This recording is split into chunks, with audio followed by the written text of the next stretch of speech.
Alô, amigos, boa tarde. Hoje é sexta-feira e está começando o Elton Pimenta Entrevista de hoje. Aliás, hoje, sexta-feira, daqui a pouco, vamos divulgar o nome do ganhador dos prêmios do City Bar e City Tortas. Para quem acompanha a nossa página no Facebook, @Elton Pimenta, e compartilhe o programa. O programa de hoje vai falar de política com um convidado especial que tem muita bagagem para comentar assuntos políticos, sejam eles nacionais, estaduais e regionais. Foi promotor de justiça, já foi candidato a prefeito e agora discutindo a possibilidade, porque por enquanto ninguém é candidato a nada. Todo mundo coloca o nome à disposição dos seus partidos. E a próxima eleição, que é no final desse ano, será para a Câmara dos Deputados, Senado, Presidente da República e Governador do Estado. Nós vamos conversar hoje, além de ser uma pessoa ilibada, com respeito da comunidade, é autor de diversos livros. Aliás, 2 desses muitos livros que ele escreveu, eu vou querer saber um pouco no programa de hoje. Antônio Alberto Machado é o nosso convidado especial dessa sexta-feira. Doutor Machado, boa tarde, prazer em tê-lo de volta depois de algum tempo aqui no programa e obrigado por atender o meu convite. Boa tarde, Elton, é um prazer muito grande voltar ao seu programa. Eu que agradeço o convite, muito honroso, poder participar desses debates que você, por tradição e por compromisso, costuma implementar aqui no seu programa, dando espaço para as várias vertentes de ideia, para os vários pontos de vista, como deve ser mesmo numa democracia. Parabéns pelo programa, muito obrigado pelo convite e estendo também o meu abraço aos seus ouvintes, aos seus internautas, aos seus espectadores que acompanham certamente o seu programa com muito interesse. Muito obrigado. Doutor Antônio Alberto, vamos voltar um pouquinho para a eleição do ano para prefeito, né? Na verdade, o senhor postulou o cargo, o PT, ele estava ainda naquela turbulência forte politicamente, com pessoas presas, condenadas, e de repente virou o disco. Inclusive tem um livro seu que nós vamos comentar daqui a pouco sobre esse tema. Mas como é que foi a experiência? Trabalhar contra poder econômico, poder de mídia, como é que foi essa incursão?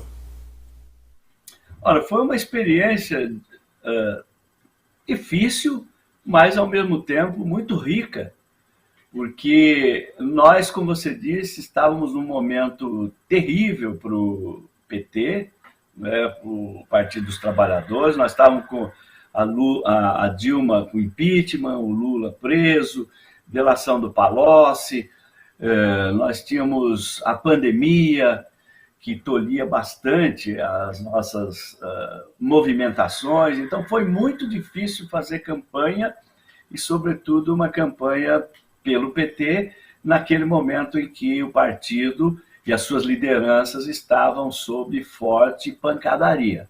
Mas, ao mesmo tempo, né, a dificuldade, ela me mostrou muita coisa, eu aprendi muita coisa nessa jornada. Nós fizemos uma campanha limpa, fizemos uma campanha defendendo os pontos de vista do PT, o legado do Lula. Ela foi muito bem recebida, fui muito bem recebido na rua, não tive um caso sequer de hostilidade por causa da filiação ao PT, de modo que, embora tenha sido uma campanha difícil, a gente sabia que o nosso desempenho seria modesto, mas ela foi uma campanha muito rica e eu confesso que foi uma das maiores experiências de vida que eu tive. Doutor Antônio Alberto, o senhor escreveu um livro que, se fosse escrito hoje, estaria muito atual. Mas o senhor escreveu há tempos atrás, que é O Alvo é Lula. Como é que foi essa inspiração, desculpa, com o Lula passando tudo que passou? Olha, Elton, você sabe que eu sou professor de Direito, né, de Processo Penal, que é essa área aí da Lava Jato, e eu comecei a observar já desde o Mensalão, portanto, desde 2005, portanto, há 16 anos, esse comportamento de setores do Poder Judiciário, da Polícia Federal e do Ministério Público em relação ao Lula e ao PT.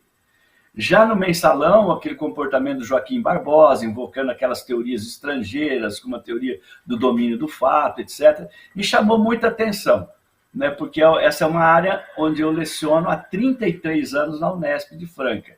Então, é uma área que, para mim, eu não estou dizendo isso para me jaquitar, para dizer que eu conheço, estou dizendo isso para dizer que é uma área que me interessa. E como me interessava muito, eu passei a observar e a escrever desde 2005 para cá. Tanto que agora eu estou terminando aqui, deve ser publicado aí nos próximos meses, um outro livro especificamente sobre a Lava Jato, né, ou especificamente sobre o comportamento do juiz Sérgio Moro, que foram, né, textos escritos no dia a dia, no momento mesmo em que as coisas aconteciam na Lava Jato. Portanto, é um livro que é, por assim dizer, um flagrante de como se comportou o juiz na Lava Jato, né? Eu espero que em 2 ou 3 meses esse livro já esteja publicado, e eu fui acompanhando, passo a passo, tudo o que aconteceu. E, respondendo à sua pergunta, desde cedo, né, desde que o Joaquim Barbosa invocou aquelas teorias estrangeiras e violou a Constituição Federal, violou o princípio do juiz natural, eu já disse, aqui nesse pau tem mel, isso não está me cheirando bem, isso vai dar problema. Depois do Joaquim Barbosa apareceu a figura do Sérgio Moro, que aprofundou tudo isso que a gente chama de lawfare, praticado, na nossa visão, evidentemente, contra o presidente Lula e algumas lideranças do PT. Então já deu para ver, Elton, como a gente tem essa experiência aí de 30 anos de cátedra, né? E também no Ministério Público, como juiz criminal, juiz eleitoral, já deu para ver que havia uma tendenciosidade ali, uma seletividade, e eu resolvi escrever, observar, né, dia a dia, passo a passo, tudo o que acontecia, e agora está saindo nesse livro que eu terei o prazer de passar às suas mãos assim que ele for publicado. Eu lerei com muito gosto. Doutor, essa incursão agora para valer na política do ex-juiz Sérgio Moro e do seu acompanhante de primeira hora, Dallagnol, isso aí respinga, por exemplo, que lá atrás eles já tinham uma visão política da história e poderiam ser candidatos num futuro. Há alguma ilação nisso? Eu acho que sim, Elton. Você vê que o Sérgio Moro ele teve uma atuação seletiva, né? Ele poupou políticos de outros partidos. Agora há pouco ele próprio confessou que ele combateu o PT, que o alvo, portanto, era o PT. Né? O Dallagnol, idem, fez tudo que o Sérgio Moro queria que ele fizesse, eles agiram em conjunto, e o fato do Sérgio Moro ter ido para o governo do Bolsonaro como ministro da Justiça, e agora se lançar candidato, e o Deltan Dallagnol também, eu acho que são fatos eloquentes, que deixam bem claro que havia um projeto político por trás da toga e da beca dos dois. Eu acho que agora eles estão fazendo política abertamente, mas usaram seus cargos para fazer política, para atingir objetivos políticos, e a ida deles agora para a política, a meu ver, configura, sim, uma espécie de uma confissão fulgurante de que eles queriam mesmo fazer política, fizeram lá atrás e vão continuar agora. Deixa eu dar um abraço aqui no Paulo Rodrigues, no Edmar Calura, Marlene Souza, José Alfredo Carvalho, nosso grande presidente da Liga, ex-vereador em Ribeirão. A Marlene dá boa tarde, um grande abraço a todos. O Ismael Salgado também chegou por aqui e o Paulo Otton também está acompanhando essa entrevista. Doutor, vamos falar de um outro livro que me chamou a atenção, o seu título, Comparsas da Crise. Quem são os comparsas da crise? Olha, eu acho que essa crise, Elton, que nós estamos vivendo, que é uma crise econômica, agora veio também a pandemia, é uma crise sanitária, também isso se juntou e tornou a vida, especialmente dos brasileiros, né, na periferia aqui do mundo desenvolvido, muito difícil, né? E eu creio que algumas pessoas, por incompetência, por má fé ou por um projeto eleitoreiro, mais agravaram essa crise do que combateram, não é? Por exemplo, no campo da crise sanitária, é inadmissível, a meu ver, não é evidente, do meu ponto de vista, o comportamento do presidente Jair Bolsonaro. Ele trocou 4 ministros da saúde em plena pandemia. Acabou colocando lá um ministro que era um militar, não entendia nada de saúde, para fazer tudo o que ele queria. Boicotou quanto pôde a vacina, o uso de máscara, o lockdown, promoveu aglomerações, receitou cloroquina, remédio que não tinha efeito nenhum. Então, a meu ver, esse presidente é um dos comparsas da crise sanitária. E nós temos também a crise econômica que estourou lá em 2008 nos Estados Unidos, com a quebra do banco Lehman Brothers, e se espalhou pelo mundo todo, né? E esse governo atual não tem um projeto para enfrentar essa crise. Você vê que o governo cortou todos os investimentos públicos para alavancar o desenvolvimento, gerar emprego e renda. Os investimentos estrangeiros fugiram e há muitos brasileiros fazendo investimento lá fora, inclusive o ministro da Economia, que tem as suas finanças lá numa offshore fora do Brasil. Portanto, o Brasil está completamente sem investimento estrangeiro, privado e público.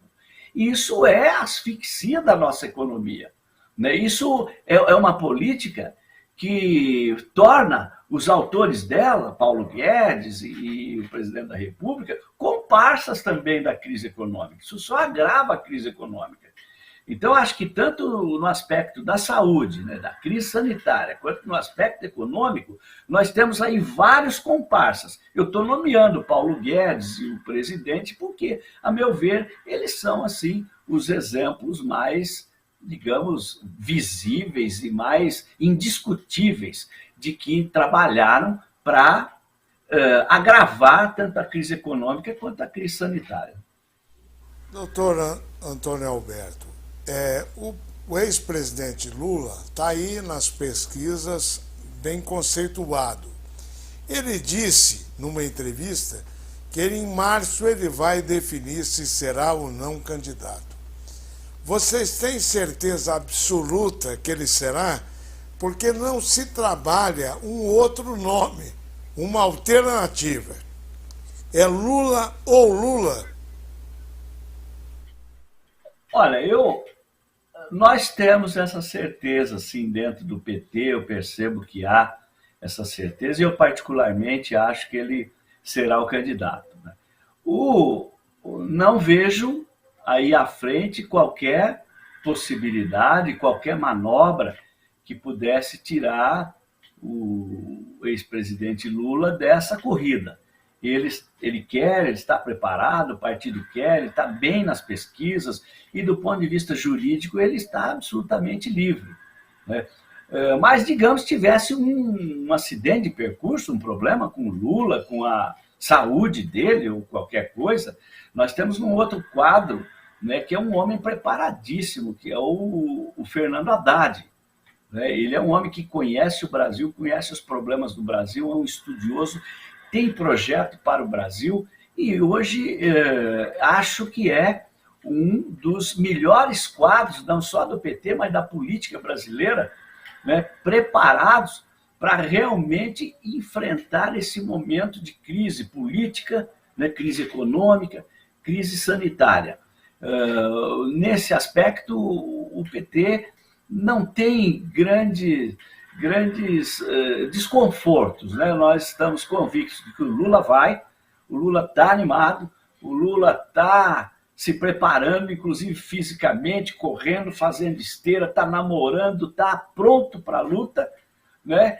E juridicamente o caminho para ele está aberto, né? E nós já temos uma liderança preparada, que é, como eu disse, o Fernando Haddad. Então, acho que a situação do PT, em termos de candidatura, está confortável. Se o Lula efetivamente se candidatar, o Fernando Haddad já vai para o governo do Estado na disputa, não? É natural? É natural, né, que o Fernando Haddad seja o candidato ao governo de São Paulo. E ele, pela primeira vez, né, na história do partido, ele está muito bem nas pesquisas. Se o Alckmin sai do cenário, ele lidera as pesquisas. E nesta altura da corrida, não houve nenhum outro candidato a governador de São Paulo que estivesse tão bem nas intenções de votos dos eleitores. Então, acho que o Fernando, ele está se preparando, ele já disse que quer, né, enfrentar esta parada, que é difícil, né, para o governo do Estado. Ele está preparado e acho que, desta vez, ele tem grande chance de fazer com que o PT, pela primeira vez, governe o Estado de São Paulo. Bom, deixa eu registrar aqui presenças importantes assistindo. Um abraço a Lair Sebastião Neto, que dá boa tarde. Fátima Aparecida, boa tarde, amigos. Rosa Maria Gaetani, nossa amiga. Boa tarde, amigo Elton e convidado Dr. Antônio Alberto. Um feliz 2022 a vocês e às famílias. Obrigado, Rosa, você sempre gentil. Maria Helena de Paulo está lá em Campinas assistindo o programa. E a Fernanda Bertacchini também está acompanhando essa entrevista. Doutor Antônio Alberto, e essa história do Lula ter como candidato à vice-presidência um ex-tucano, ex-governador do estado, Geraldo Alckmin? Muita gente gostou e outros tantos não gostaram. Como é que o senhor situa esse mapa, de repente, do Lula ter Alckmin na vice? Olha, realmente foi uma surpresa, né?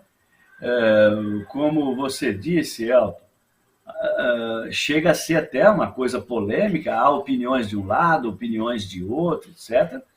Mas eu, particularmente, né, no meu ponto de vista, eu entendo que esta candidatura Lula-Alckmin, ela, embora tenha essas polêmicas todas, ela tem algo de positivo. Ela acena, por exemplo, ela deixa claro essa capacidade de ambos, né, de dialogar, né, de superar diferenças, de superar os ataques do passado, de conciliar, e acho que isso é saudável para este momento de extrema polarização no país. Né? Isso indica, né, que o diálogo ele pode superar tudo. E o diálogo é, assim, o coração da política. Né? A política é o diálogo para chegar ao consenso, para superar os conflitos, as diferenças. E eu acho que nessa candidatura Lula-Alckmin, há este recado, né? Olha, nós podemos superar a polarização atual, tanto que os dois partidos que se chocaram aí durante mais de 20 anos, PT e o Alckmin, que estava no PSDB, vai sair agora, né? Portanto, dois políticos que se digladiaram, né? Eles mesmos os dois disputaram a presidência da República, podem superar diferenças e, em nome da pacificação nacional, né? Concorrer juntos na mesma chapa e com isso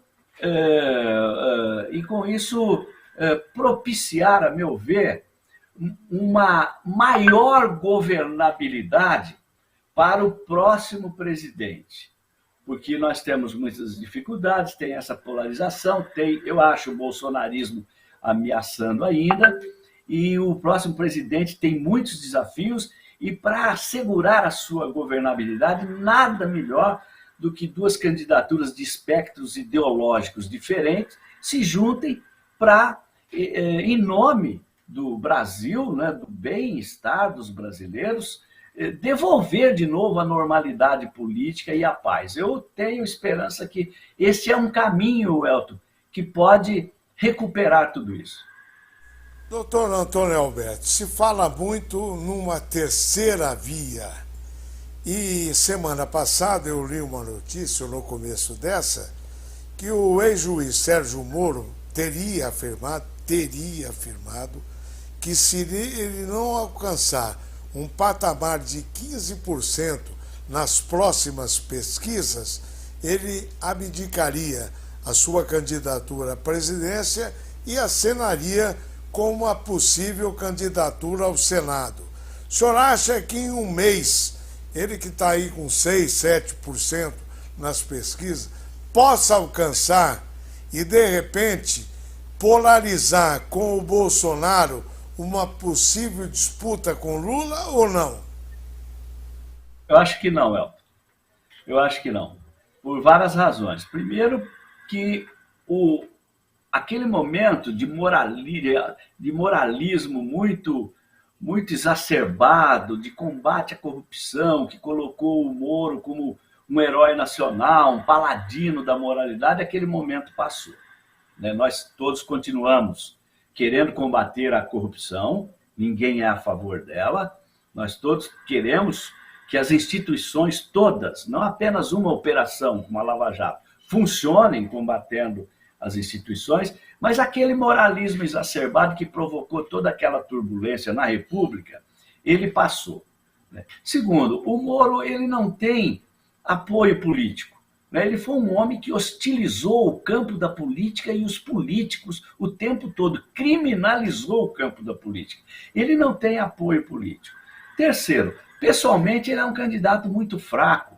Você vê que ele não tem visão política, ele não tem consciência política, ele não tem projeto para o Brasil. Quando ele abre a boca, é só para reproduzir as opiniões do senso comum e mesmo assim você vê que ele toda hora dá algum fora aqui e ali, coisa de quem não tem consistência política, não tem formação e nem cultura política.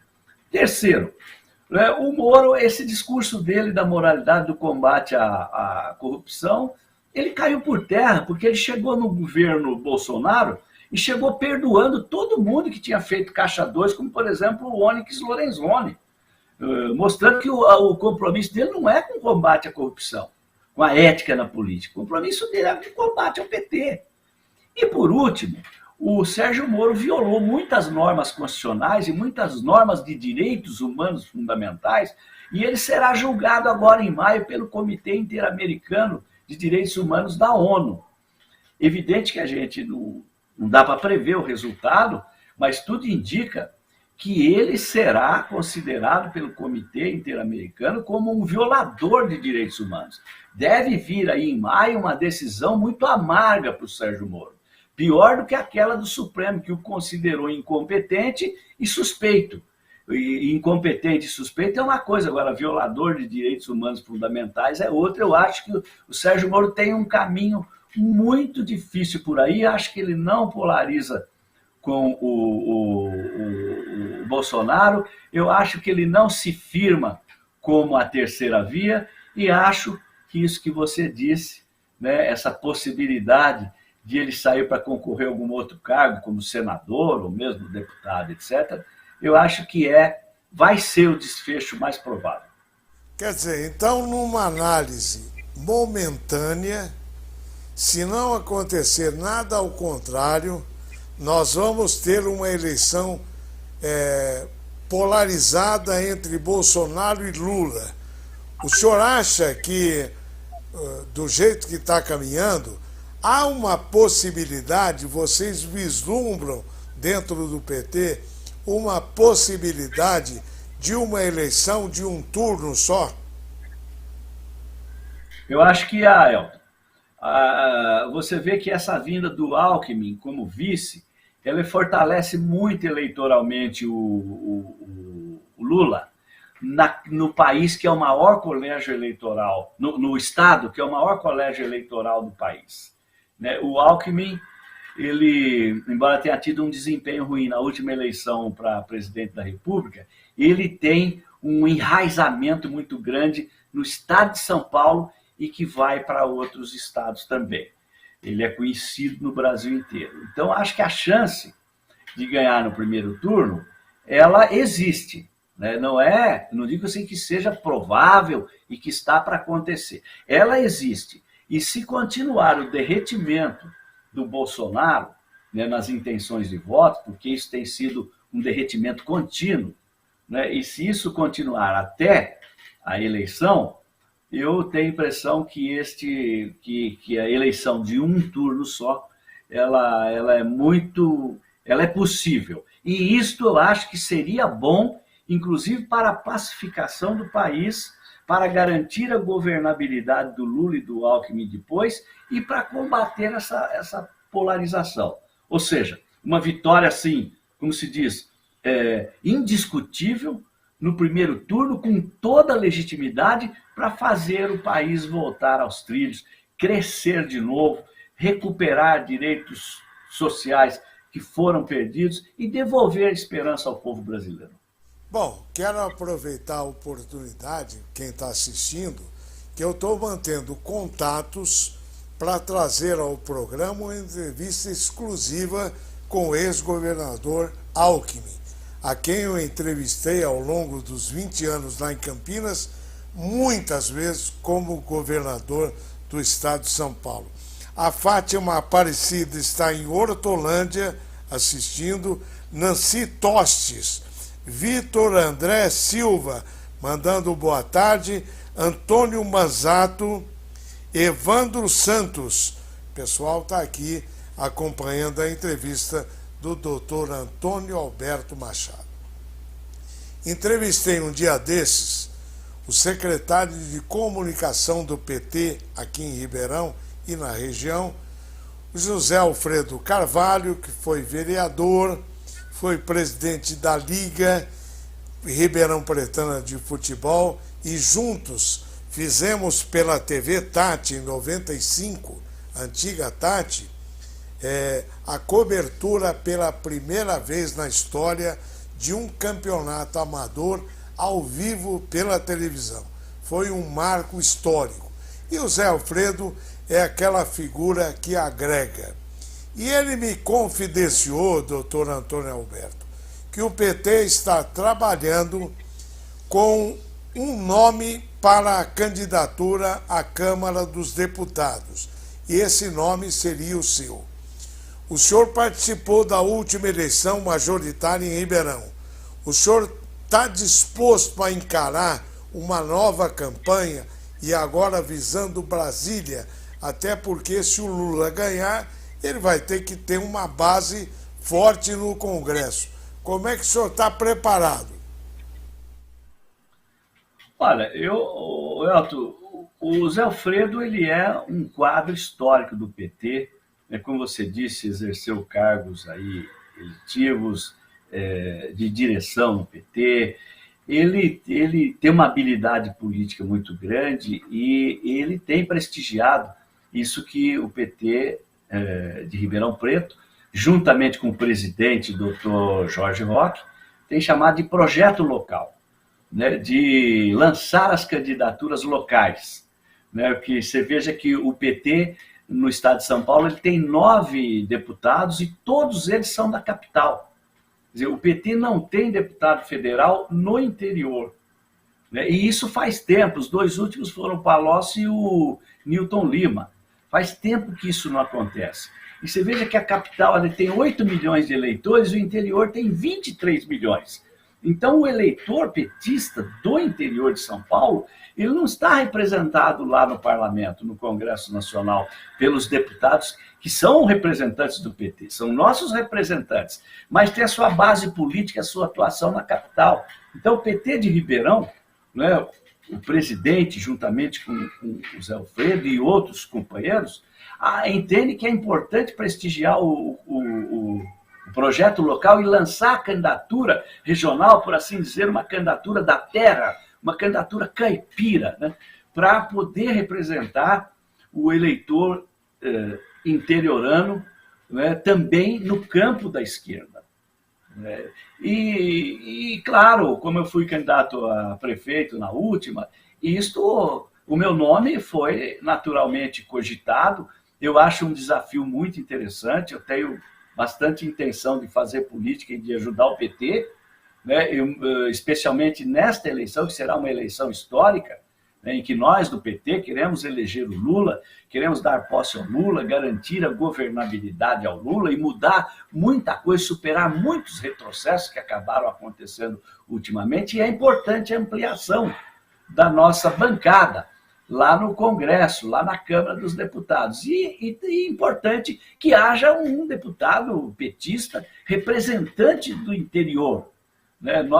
Eu concordo com este projeto do diretório local, né? Eu sempre disse que estou disposto a ajudar nesse projeto, nessa direção, né? Eu já estou ajudando, fazendo muita coisa, né? Mas a escolha do meu nome, assim, é uma coisa que vai depender sempre aí do partido, né? É uma tarefa difícil, né? Eu estou disposto a enfrentar desafios, etc., mas nós temos que fazê-lo de forma consequente, de forma a buscar uma vitória política, né? Não pode ser apenas uma candidatura para marcar presença, para segurar nome para 24, etc. Eu não penso dessa maneira, né? Eu só penso em concorrer, né, em batalhar, mesmo sabendo das dificuldades, né, batalhar eleitoralmente para obter vitórias políticas e vitórias eleitorais. Então a gente está vendo, medindo aí o tamanho de uma candidatura, as dificuldades, as possibilidades. Eu ficaria muito honrado se o partido escolhesse o meu nome para levar adiante essa tarefa de ser o candidato caipira, o candidato do interior, o candidato que pudesse representar a nossa macro-região. E que seja breve essa decisão, porque há um trabalho imenso para se fazer, muita localidade para percorrer e o tempo passa muito depressa. Peço licença ao convidado para divulgar o nome do ganhador desta semana dos prêmios do City Bar e City Tortas. O ganhador vai levar simplesmente um bacalhau à moda da casa, 12 unidades de pastel de Belém e uma torta gostosíssima que você escolhe o sabor. Para concorrer a esses prêmios, basta seguir a página @EltonPimenta no Facebook e compartilhar o programa. Só isso.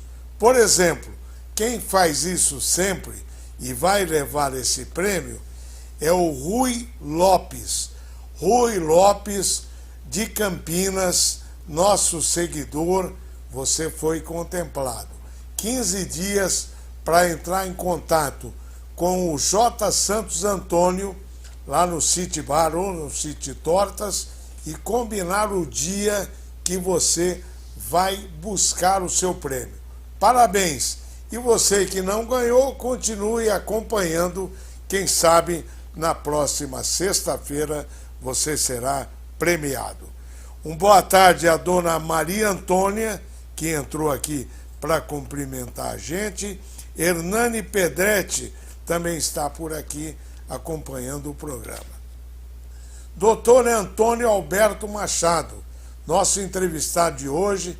Espero que não seja a última entrevista antes da eleição, porque conversar com quem conhece muito da história política é muito bom, tanto é que muita gente participou e acompanhou o programa de hoje.